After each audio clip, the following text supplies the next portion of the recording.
What's going on, people of the internet? My name's Connor. This is Cigars and Cars, and today I'm going to be smoking this My Father Centurion H-2k-CT, which is the Connecticut wrapper. Comes in this cellophane wrapper with a top 25 cigars reward from Cigar Aficionado magazine sticker on it. Now, we're not going to give too much credence to just a good review in Cigar Aficionado. We're going to have to see for ourselves. Now, right off the bat, it's got a very nice gaudy label on it. See that? I like how it comes in with an orange wrapper to protect the foot there. But we'll be removing that. I wish more cigars came like this. You know, it's very common to get one that's slightly damaged at the foot and it will start to unravel.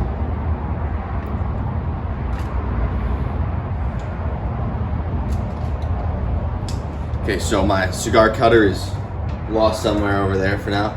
So we're going to be using this razor blade.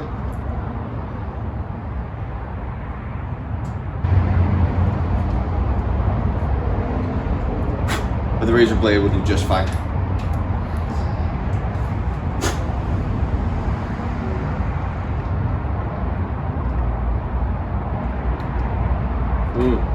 I get a sweet kind of caramelly flavor on the unlit draw. Not too tight, not too loose.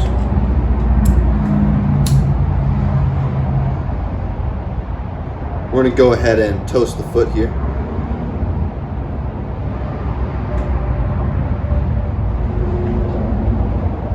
Got a little bit of wind.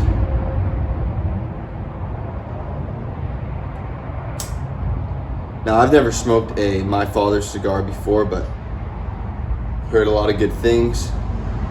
They're premium cigars, hand-rolled and grown in the Dominican Republic. Oh, this is Connecticut grown wrapper. And I love Nicaraguan tobacco. I think outside of Cuba, Nicaragua produces the finest cigars.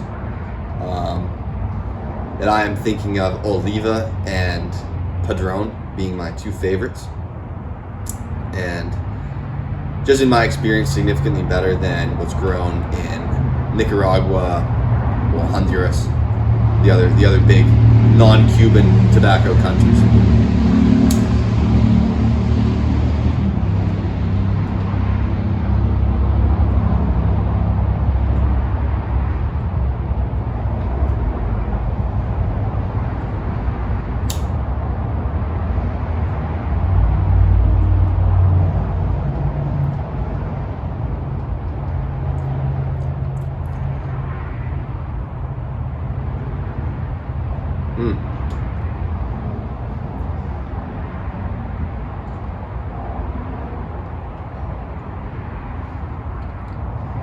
Yeah, quite sweet, but also spicy, although not peppery, like a darker cigar will have that peppery, spicy note. But this is spicy, like more of a cinnamon or a nutmeg.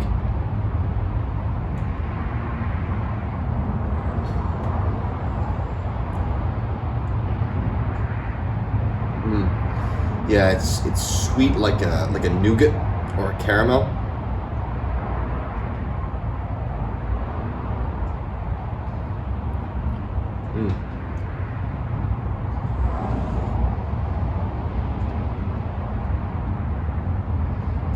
So yeah, right from the get-go, I'm very impressed.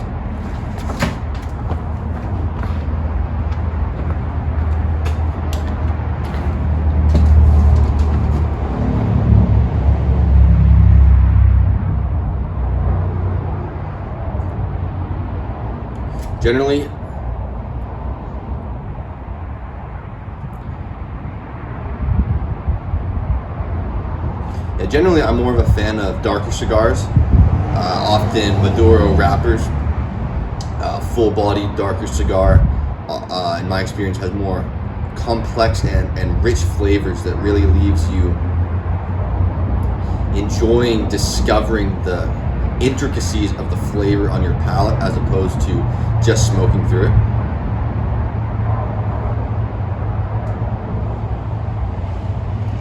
But so far, for a Connecticut wrapper, very complex and enjoyable.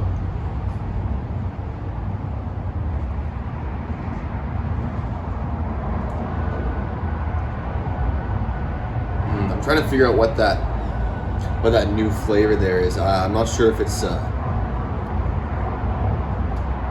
custard or more of a nutty flavor, but it's very nice. Yeah, for our beverages today, we are rocking with the iced coffee.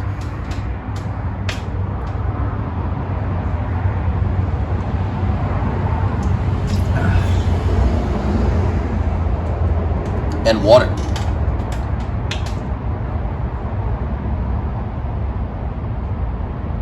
Yeah, water, coffee, and cigars is what I refer to as the infinite energy. Talk more about the optimal diet for a car enthusiast and a life enthusiast in general in a later video. But you can't do without those three, or you can, but you'll be behind me.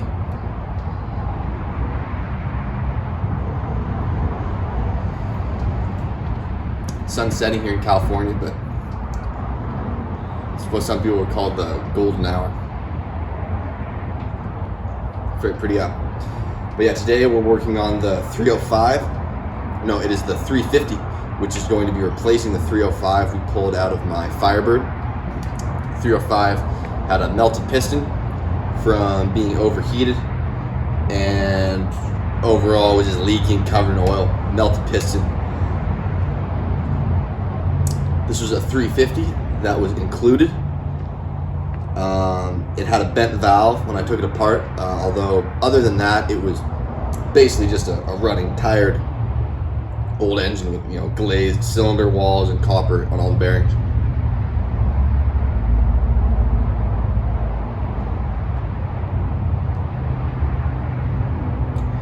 But this is a 350 that the previous owner of the Firebird gave me to sweeten the deal. And he said he had never seen the inside of it, but his dad told him it had a bad valve. So very interesting. The only thing that was wrong with it was, yes, one bent exhaust valve.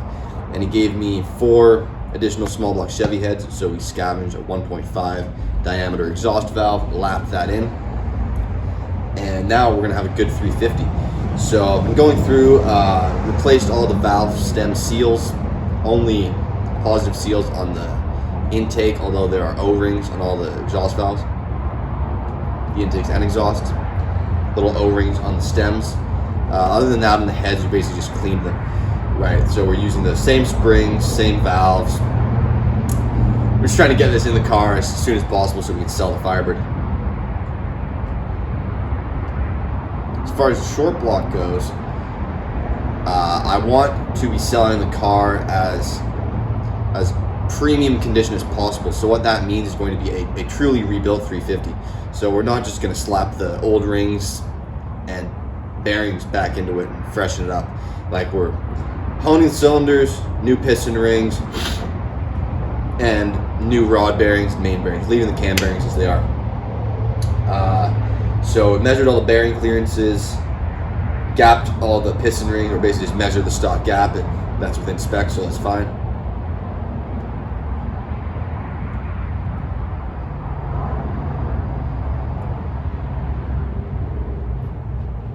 Fantastic cigar.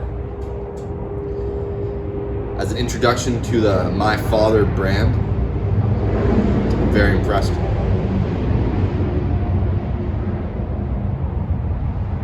Perfect smoke for assembling pistons today.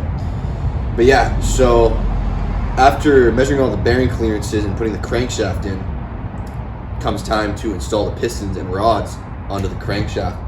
And last week, I was using my piston ring compressor, compressing those rings, getting those pistons ready to drop down in their holes, and they would just not go past the oil rings. No matter how much I lubed the compressor, no matter how tight I got it, broke 2 piston ring compressors in this process. hammering away as hard as I felt comfortable on the piston without breaking a ring or a ring land, it would just not go in its hole. It wasn't getting caught up on the ring ridge, which there is some amount of ring ridge on top of that cylinder that we didn't remove, but it just wasn't going past the oil ring. And so, as I discovered, there are there's more than two, but there's two general categories of oil rings for 350 Chevys. There's deep grooves and shallow groove pistons, and the oil rings to match a deep and shallow groove. Now it's going to depend on the year. Most aftermarket pistons are going to be the deep groove, and I had ordered the rings for a deep groove piston. This block, I forgot what it said, Mexican casting, 4-bolt main from the 70s. There's a 2-barrel carburetor, intake manifold. This 350, these flat top dished with valve relief pistons, these guys need a shallow ring groove. They need a shallow oil ring. So I had to order a new set of Hastings rings. I was eating that. I'll have a leftover set of piston rings for another build. But I gotta tell you, it's really amazing how easily these pistons go in their holes. Obviously with the right parts, it's really no problem. So I've gotten 4 of them in so far. I wanted to make sure that it would work before I film this video. It's fantastic coffee. In my opinion, the best compliment to almost any cigar is iced coffee or hot coffee, whatever you prefer. Here in California, I find myself, generally gravitating towards an iced coffee. Especially, I like drinking coffee in the afternoon and at night and in the morning. But when it's hot out, iced coffee, iced latte.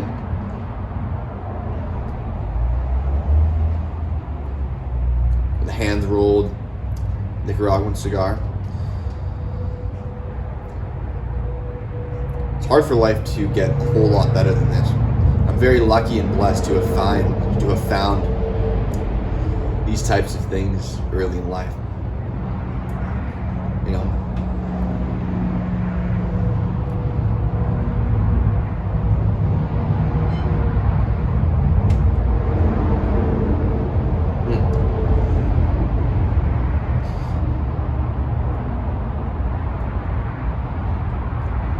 Still enjoying the first third. I'd say it's gotten a slight bit less custardy, a little bit more of a woody kind of cedar flavor to it. All right, well, I'm back. Had to take a little break to converse with one of my neighbors, but I'm back now. I was thinking about working on cars, and you got your garage door open, building a small block, Mustang parked in the street. Lots of people want to talk to you. A lot of people want to, all walks of life. You get to see a much different cross section of society when people you wouldn't normally talk to come and seek you out for conversation. Because they see you building a small block, right? And it's like, and I completely understand, because whenever I see someone doing something like this, I got to come talk to them too.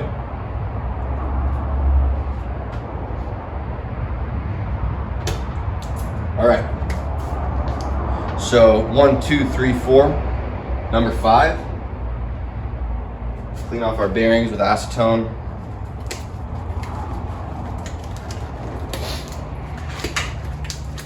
We'll get some assembly lube on these bearings. Oil up our piston rings. Slap these guys in. Now it's nice, I've already measured all the bearing clearances. They're all a little bit tight with these new bearings, but tighter than I'd like for something really high performance. But we're reusing the 305 computer controlled cam, and we're selling the car, right? So I doubt this engine's ever going to see above 5,000 RPMs, if that. So 1,500 bearing clearance is perfectly fine. That's within the stock rebuild spec. But for what I build for myself, for a high performance, fast street car, I like to see that 2.5 to 3,000 bearing clearance. Like a loose engine is a happy engine, as Uncle Tony says.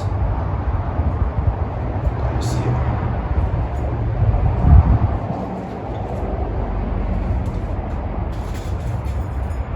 Yeah, we got our. I'll show you the difference between these piston rings, right? I had to remove all of the deep groove rings and then reinstall these shallow groove rings. It's just a night and day difference, I knew something was wrong because it wasn't like the pistons were getting hung up on the ring ridge a little bit, or they just took a lot of effort to get in. They just would not go in at all. It wasn't even close.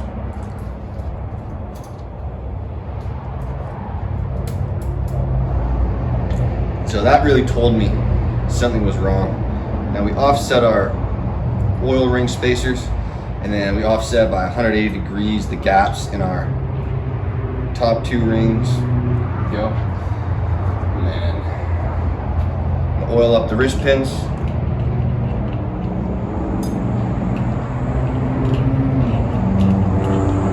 Get oil all over the rings.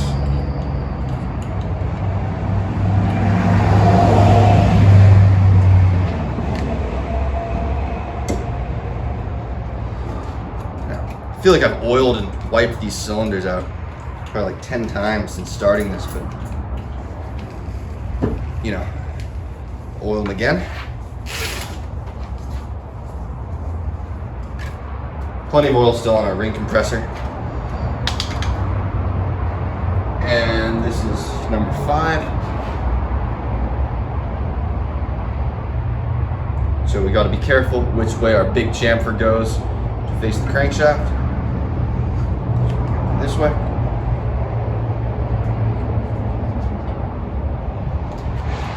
Ring compressor.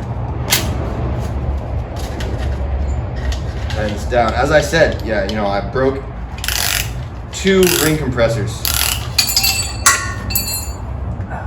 before I figured out I had the wrong piston rings.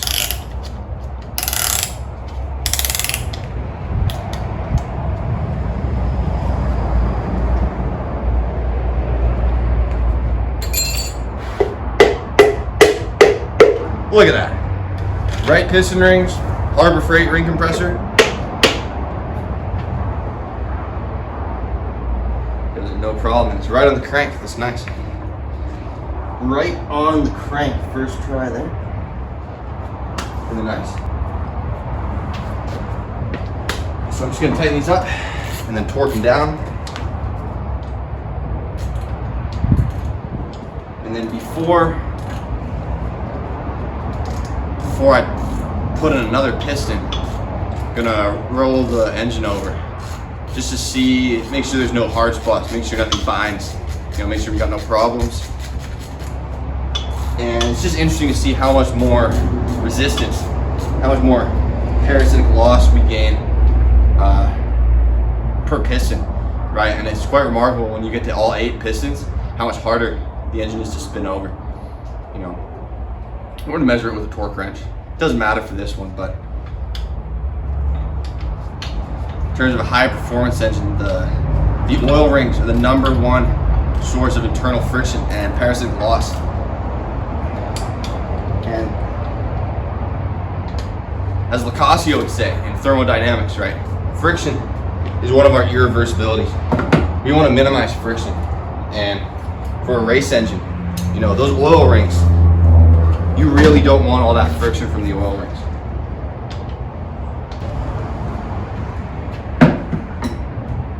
Then we'll roll it over. Definitely gets more difficult, but no binding, no hard spot whatsoever. 1, 2, 3, 4, 5. Now for number 6. I'm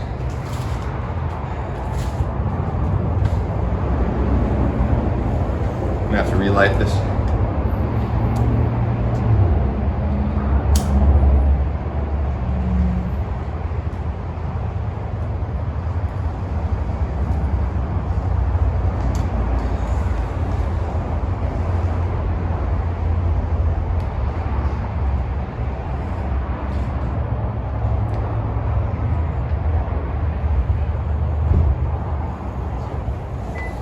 Yo.